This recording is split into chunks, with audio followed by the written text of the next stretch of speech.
Hi, I'm Sally and welcome to this special presentation from Pulse Geelong. Coming up on tonight's show, I meet the Mayor of Geelong, Darryn Lyons, to discuss the latest photo exhibition to reach the Elephant and Castle Gallery space, Diana the Exhibition. This vast collection celebrates the life of Diana, Princess of Wales, through a selection of photographs from the Mayor's personal archive. I sat down with the Mayor to discuss his life as a photographer and Diana's life and legacy.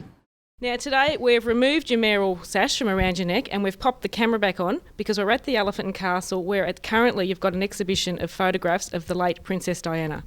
Yeah, we've had a couple of amazing exhibitions up here, and we're probably one of the greatest archives in the world. And of course, my good buddy Jeff Kennett, who's chair of Beyond Blue, we're doing it in association.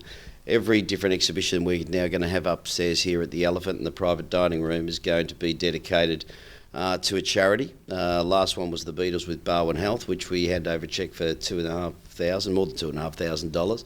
And this has raised $3,800 already in the short time it's been up with, it's got worldwide TV coverage, and people have come from all over, interstate, all over Australia, and we've had some international tourists here too. So we're going to extend this right through the Christmas and New Year period because it's been such an incredible success that part of my life that was a huge part of my life, the Princess of Wales. It's quite funny. It was just normal to me, but to the rest of the world, it's a purely passionate subject, and she was a purely passionate woman. Absolutely. I know it's over 18 years ago now since she died, and it's, you look around the exhibition, the photos, they just bring back memories, and it's still it's like she's still here. Yeah, just you saying that makes me a bit emotional because I had a lot of contact with her, and she was... Tell us a little bit about the contact that you did have with her. Oh, look, Diana was a great media manipulator.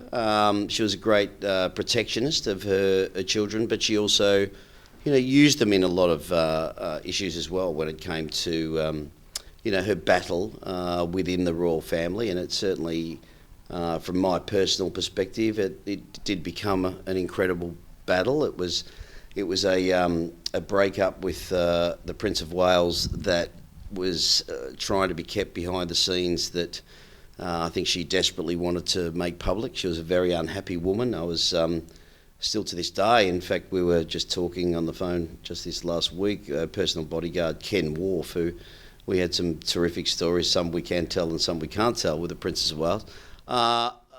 Look, she was always...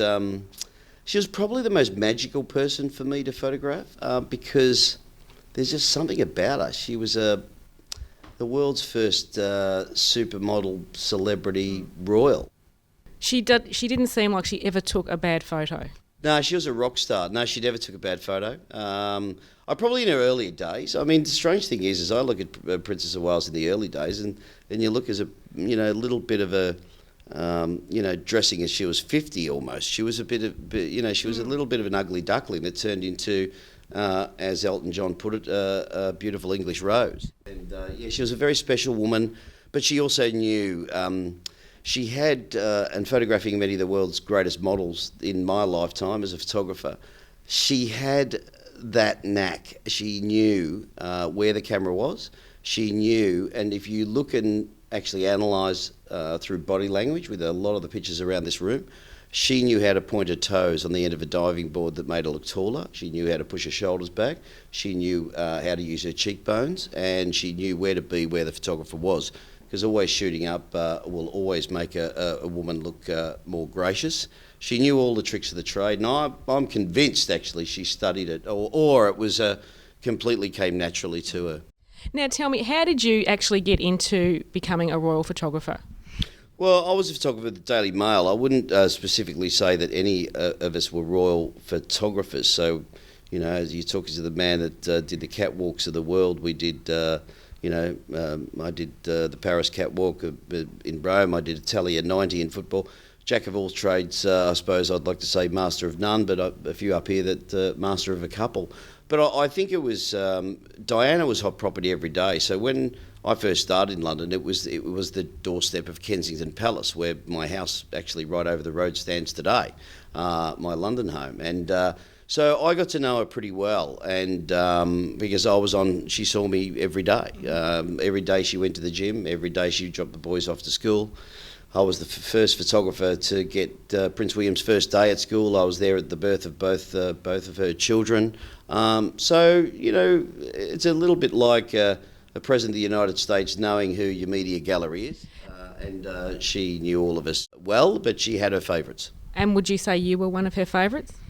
Well, I think she knew she could trust me. Certainly, I was probably very lucky to be in a situation where her real favourite was Richard Kay, the royal reporter with the Daily Mail. So Daily Mail was very much her paper.